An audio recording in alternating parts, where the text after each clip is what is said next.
안녕하세요 여러분, 친절한 AI 미정입니다. 얼마 전까지만 해도 가을이었던 것 같은데 벌써 겨울이 되었네요. 여러분들도 건강 관리 잘 하시고요. 오늘은 이어서 실습을 진행해 보도록 하겠습니다. 지난 강의에서 우리가 애저 ML 스튜디오에서 사용할 수 있는 총 8개 회귀 알고리즘에 대해서 살펴보고 그중 어떤 걸 우리 모델에 사용할 수 있는지 없는지도 구분을 해봤었죠. 그러면 우리가 오늘은 사용할 수 있는 알고리즘 중에서 하나를 선택해서 이니셜라이즈 모델 그리고 트레인 모델까지 진행을 해 보도록 하겠습니다.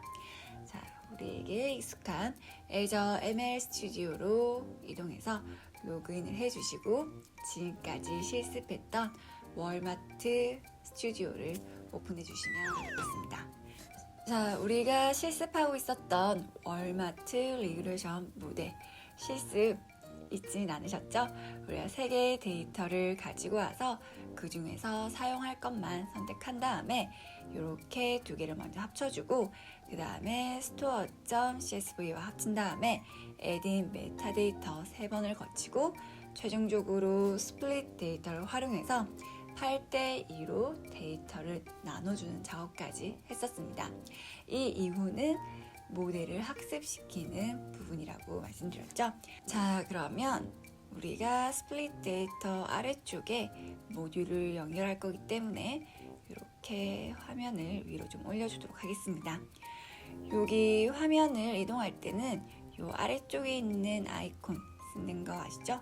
이런 모드로 있을 때는 화면을 이동시킬 수 있습니다. 그리고 다시 이걸 클릭해서 원래 상태로 돌아오셔야지 이동 모드에서 나오실 수 있습니다. 자, 그러면 스플릿 데이터 여기 아래쪽에 오늘 우리가 사용해볼 알고리즘을 가져와 보도록 하겠습니다. 자, 모듈 카테고리에서 머신 러닝 쪽을 봐주시고요. 여기를 열어보면 Evaluate, Initialize Model, Score, Train 이렇게 각 항목이 있는데 알고리즘을 선택하는 부분은 Initialize 모델이죠. 이 부분을 열어보면 우리가 사용할 수 있는 Anomaly Detection, Classification, Clustering 그리고 Regression이 있습니다. 우리가 지금 푸는 문제는 리그레션, 회귀 문제죠. 회귀 문제에 보면 자, 우리가 지난 시간에 살펴봤던 8개의 리그레션 알고리즘이 들어있습니다. 이제 이름이 그렇게 낯설지 않죠? 요 8개 중에서 우리가 사용할 수 없는 건 그죠? Ordinal Regression과 Poisson Regression 2가지라고 말씀드렸습니다. 그러면 우리가 사용할 수 있는 6가지 중에서 가장 심플한 Linear Regression을 먼저 가져와 보도록 하겠습니다. 자, Linear Regression을 이렇게 드래그 해서 꺼내와 주시고요. 그 아래쪽에 우리에게 필요한 트레인 모듈도 가지고 와야겠죠. 우리가 지난 타이타닉 모델 만들 때도 그냥 트레인 모델을 썼었는데 이번에 하는 회귀 모델 만들기에서도 가장 간단한 트레인 모델을 가져와 주시면 됩니다.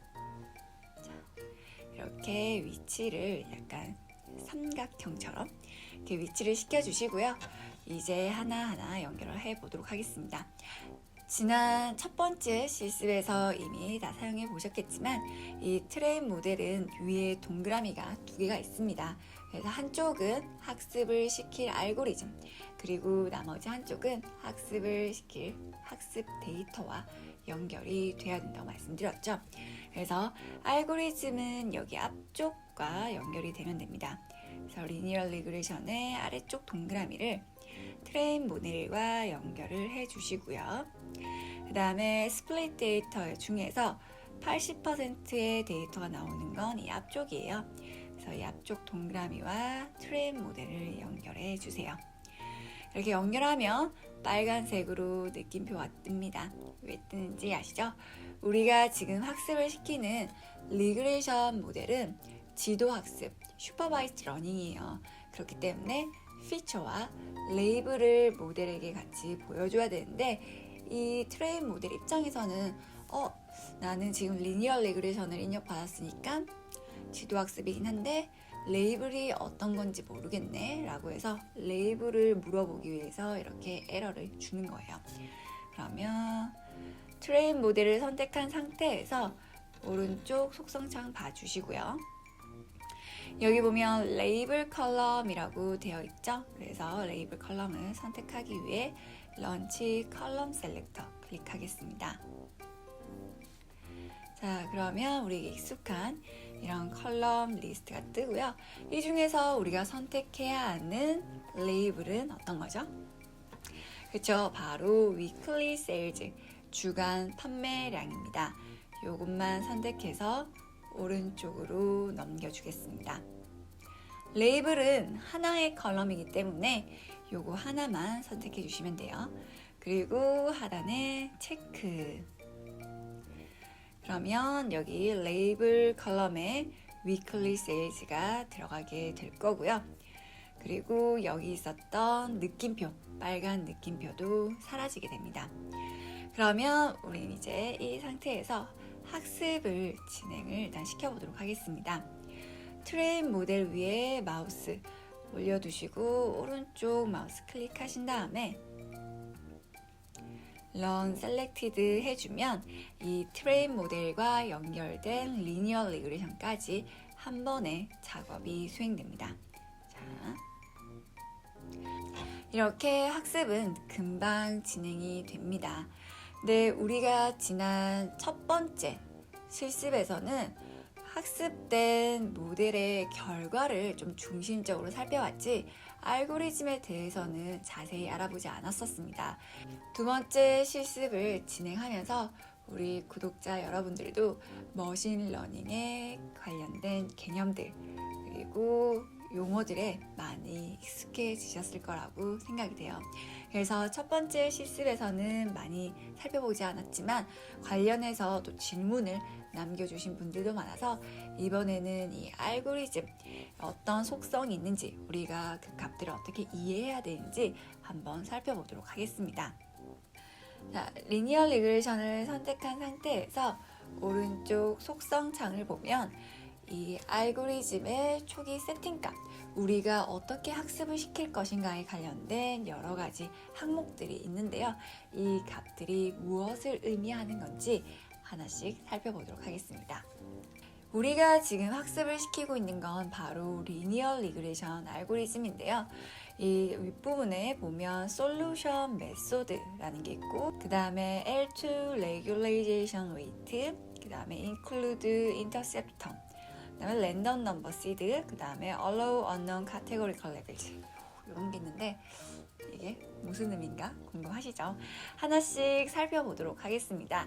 자, 첫 번째 솔루션 메소드는 우리가 학습을 할 때 어떤 값을 기준으로 학습을 시킬 것인가를 의미해요. 그래서 솔루션 메소드 부분을 열어보시면 두 가지 종류가 있습니다.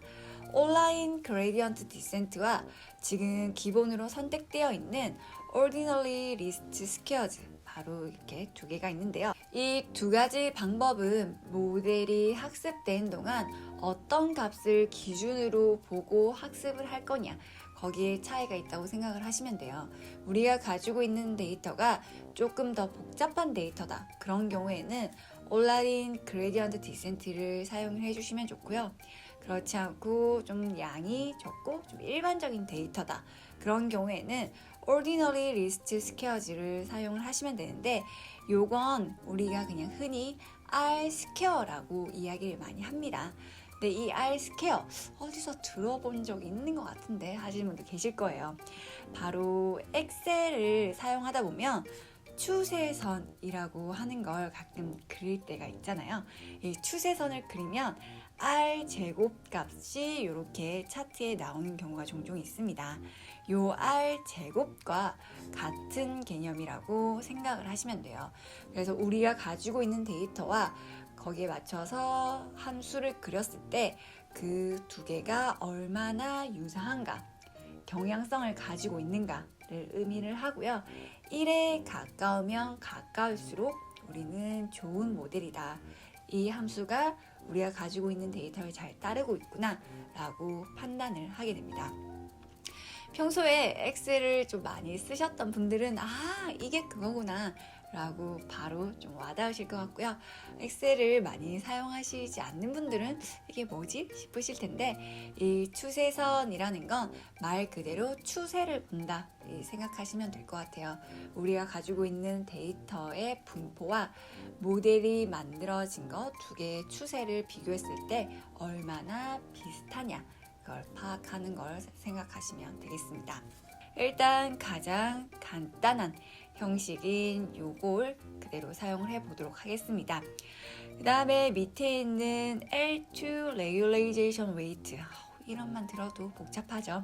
여기 지금 0.001이라고 하는 매우 작은 숫자가 적혀져 있는데요. 얘가 의미하는 건 뭐냐면 바로 오버피팅을 피하기 위한 값입니다. 우리가 오버피팅 무엇인지 지난 15강에서 살펴봤던 거 기억나시나요? 우리가 이렇게 어떤 걸 분류하는 모델을 만들기 위해서 이런 일반적인 곡선을 만들면 충분히 분류할 수 있는데, 우리가 가지고 있는 훈련 데이터를 모두 만족시키기 위해서 과하게 학습이 되다 보면 이런 식으로 모델이 복잡해지는 경우를 의미합니다.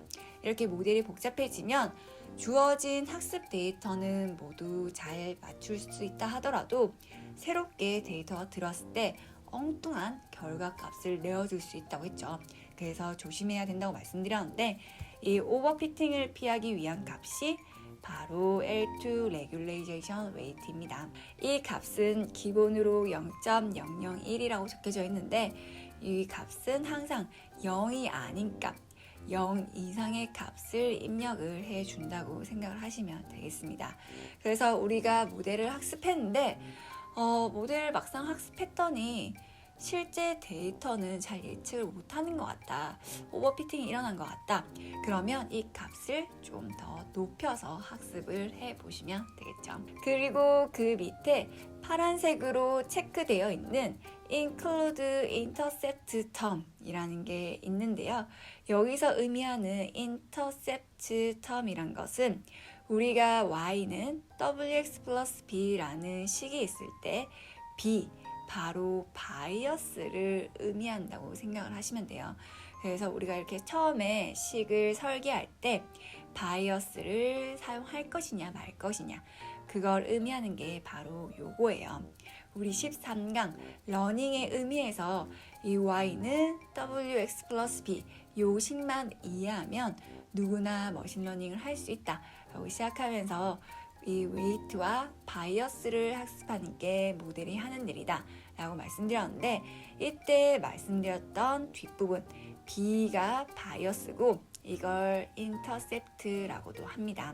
만약에 이 바이어스가 존재하게 되면 X가 0의 값을 가질 때 Y가 기본적으로 어떤 값을 디폴트로 갖고 있다는 걸 의미하고요. 만약에 B가 없다, 인터셉트 값이 없다, 그러면 X가 0일 때 Y도 0이 되는 걸 의미합니다. 그래서 우리가 가지고 있는 데이터가 디폴트가 0이라고 생각될 때는 인터셉트를 없이 학습을 시켜주시면 되고요. 아무것도 주어지지 않았을 때도 어느 정도 기본값은 있을 것 같아 라고 생각이 되어지면 이렇게 인터셉트 텀을 추가를 해주시면 됩니다. 만약에 날씨를 예측한다 그러면 사실 아무런 조건이 없으면 그냥 0도에서부터 시작하잖아요. 그런 경우에는 인터셉트 텀은 없이 진행을 해주시면 되는데요. 우리가 지금 학습하고 있는 월마트 데이터는 기본적으로 판매액이 어느 정도 있을 수 있고, 아니면은 기본적으로 손실값이 있을 수도 있겠죠. 매장을 운영하는 것 자체에 대한 어느 정도 지출이 있을 거기 때문에 바이어스를 0이 아니라 기본적으로 포함을 시켜서 B가 있도록 학습을 시켜보도록 하겠습니다. 웬만한 경우에는 인터셉트 텀을 추가를 해서 학습을 하시는 게 좋습니다. 그리고 그 밑에 있는 랜덤 넘버 시드는 우리가 스플릿 데이터 할 때 봤었죠. 우리가 항상 똑같은 결과로 데이터를 쪼개기 위해서 랜덤 시드를 썼었는데요. 그때 썼던 개념과 유사하다고 생각하시면 돼요. 우리가 모델을 만들 때 처음 만들어지는 그 상수의 값들이 다 랜덤하게 잡히는데 그 초기 값들을 어떻게 설정하느냐 이 랜덤 시드가 관여를 하게 되고요. 만일 우리가 오늘 실습한 거랑 내일 실습한 거랑 똑같은 결과를 얻고 싶다. 그때는 이 랜덤 넘버 시드에 0이 아닌 숫자를 입력을 해주시면 항상 똑같은 결과를 얻을 수 있습니다. 그 다음에 마지막 Allow Unknown Categorical 레벨이 있는데요. 얘도 기본적으로 체크가 되어 있죠. 이게 무엇을 의미하냐면 우리가 카테고리컬로 구분되어 있는 몇 가지 데이터가 있죠. 우리가 지금 가지고 있는 데이터에서는 지점, 그리고 부서, 이게 카테고리컬 값인데요. 사실 유형도 카테고리컬에 해당합니다. 이 경우 우리가 지금 지점은 1번부터 45번 지점까지 데이터를 보여주고 학습을 시켰는데 이 옵션이 체크가 되어 있으면 만일 모델이 학습되고 나서 새로운 데이터로 예측을 해보는데 학습할 때 보지 않았던 새로운 카테고리컬 값, 예를 들면 46번 지점, 50번 지점 이런 값을 던져줬을 때 모델이 내가 학습할 땐 이런 값이 없었는데 하면서 에러를 줄 것인지, 아니면 내가 학습할 땐 이런 값이 없었지만 나중에 이런 값이 추가될 수도 있지 라고 행동해서 예측을 할 것인지 그걸 의미해요. 그래서 지금처럼 이렇게 파란색으로 체크가 되어 있으면 모델이 학습할 때 보지 않았던 새로운 카테고리컬 값이 들어오더라도 새로운 값이군, 알아서 예측을 해주면 되겠어 라고 해서 새로운 값을 예측을 해주게 되고요. 우리는 절대 새로운 값이 들어올 리가 없어. 1번부터 45번 지점까지만 무조건 있고 그 외의 지점에 대해서는 우리가 예측해 볼 일이 없어 라고 하는 경우에는 이걸 체크 해제를 해주시면 되겠죠. 우리는 학습 데이터에는 지금 여기까지밖에 없지만 새로운 값이 더 들어올 수도 있어 인지, 혹은 우리가 학습할 때 보였던 그 데이터에 있는 여러 가지 경우의 수, 그거 말고 새로운 경우의 수가 들어오는 경우는 없어 라는 건지, 그 두 개를 판단해서 얘를 체크할지 말지 결정을 해주시면 되겠습니다.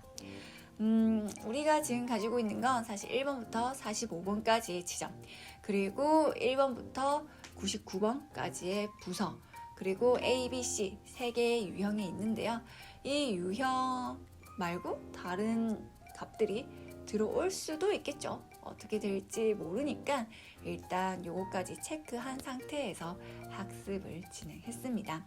나중에 이 리니어 리그레이션을 쓰는 데 있어서 ordinal list squares를 쓸 거고 그 안에 값들을 우리가 조절해야 된다. 그러면 각각의 의미가 무엇인지 이 강의를 보면서 들었던 걸 한번 떠올려 보시면 되겠습니다. 자, 스튜디오로 다시 넘어와서 리니어 리그레이션을 선택한 상태에서 오른쪽 속성 창을 보면 이제 솔루션 메소드의 ordinary list squares, 그리고 L2 regularization weight, include intercept term, 그 다음에 random number seed, 그 다음에 allow unknown categorical level, 각각이 어떤 걸 의미하는지 처음보다 이해가 좀 더 되시나요? 저희는 이 값들을 따로 건드리지 않고 그대로 일단 학습을 시켰는데요.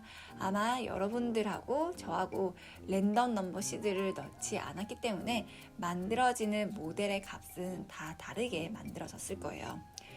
한번 확인해 보면, 자, 우리가 첫 번째 실습에서 살펴봤던 것처럼 feature weight가 나옵니다. 그래서 우리는 인터셉트 텀을 추가해 줬기 때문에 바이어스 값이 계산이 되는데 기본적으로 마트를 운영하는 건 어느 정도 마이너스 비용이 드나 봅니다. 이렇게 타입이 C냐 B냐 A냐, 스토어가 몇 번이냐, 그리고 몇 번째 부서냐에 따라서 각각의 웨이트가 계산이 되어져 나오고요. 정말 종류가 많습니다. 우리가 첫 번째 실습해봤던 타이타닉 데이터는 피처의 종류가 좀 간단한 편이고, 그리고 각각의 카테고리컬 종류가 적기 때문에 만들어지는 피처와 그 다음에 웨이트 바로바로 분석을 해볼 수 있었는데요. 얘는 생각보다 스토어와 부서 그 간의 관계가 좀 복잡한 것 같아요. 그래서 이걸 보고 바로 우리가 판단하기는 쉽지 않을 것 같은데요. 그 중에서도 몇 개를 한번 살펴보자면, 아래쪽에 is holiday 했을 때 그날이 휴일이냐 했을 때 휴일인 경우에는 양수 값을 가진 웨이트를 보이고요. 그 다음에 fuel price는 높으면 높을수록 아무래도 사람들이 장 보러 잘 안 나오겠죠. 그래서 마이너스 웨이트 값을 가지고 unemployment 실업률 값이 높으면 높을수록 사람들이 소비하려는 경향이 좀 떨어지겠죠. 하지만 그 영향은 연료비보다는 좀 적은 것 같아요. 그 다음에 온도도 높으면 높을수록 사람들이 잘 안 나가는 것 같긴 하지만 그 영향은 미미한 것 같습니다. 그리고 CPI 소비자 물가지수도 영향은 적고요. 그 다음에 사이즈도 생각보다 미치는 영향은 그렇게 크지 않는 것 같습니다. 그래서 이런 식으로 지금 학습이 되었구나 라는 건 파악할 수 있는데, 일단 값 자체가 너무 크고 이것만 봐서는 모델이 잘 만들어졌는지 아닌지 우리가 좀 평가하기 힘들겠죠. 일단은 이번 시간에는 우리가 리니어 리그레이션을 사용해서 모델을 학습시켜 봤다. 그리고 리니어 리그레이션의 여러 가지 옵션 각각이 무엇을 의미하는 건지 살펴보는 것에 의의를 가지도록 하겠습니다. 여러분들이 들었던 그 내용을 바탕으로 파라미터를 이렇게 저렇게 변경했을 때 값이 어떻게 바뀌는지도 나중에 확인을 해보면 좋겠죠. 자, 이번 시간에는 리니어 리그레이션이라는 간단한 회귀 알고리즘을 이용해서 모델을 학습시켜보고 또 그 안에 어떤 옵션들이 있는지 살펴보는 것까지 진행을 해봤는데요. 다음 시간에는 또 완전히 새로운 종류의 알고리즘을 사용해보고 그 안에 옵션이 무엇을 의미하는지, 어떻게 알고리즘이 생성되는지 살펴보도록 하겠습니다. 오늘 좀 낯선 개념들이 나와서 이게 뭘까 싶으실 수도 있을 텐데, 생각해보면 우리가 지금까지 들었던 개념들이 녹아 있는 거기 때문에 잘 생각해보면 연결이 되어 있구나 라고 파악이 가능하실 거예요. 자, 오늘은 여기까지 진행을 할 거고요. 다음 시간까지 모두 감기 걸리지 말고 건강한 모습으로 다시 뵙도록 하겠습니다. 다음 시간에 만나요.